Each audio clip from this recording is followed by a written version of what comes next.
Assalamu alaikum. Hello my dear student and viewers.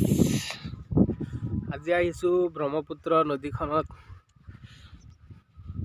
চাওক কিমান এইটো আল্লাহ তালাৰ কুদৰত হয়, ইমান ডাঙৰ নদীখন বৰ্তমান শুকান অৱস্থাত আছে আৰু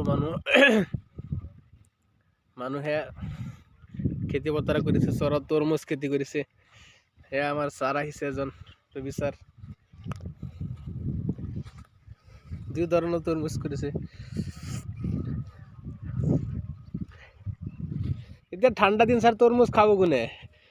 ঠাণ্ডা দিন মানে এইবিলাক আপোনাৰ হেৰি হতে আহিয়ে যাব। মাঘ মাহ গুচি গ'ল, ফাগুন মাহতো গৰম পৰিয়েই যায়। বেৰ দি আছে দেখোন, এতিয়া ডাঙৰ হৈয়ে আছে লাহে লাহে।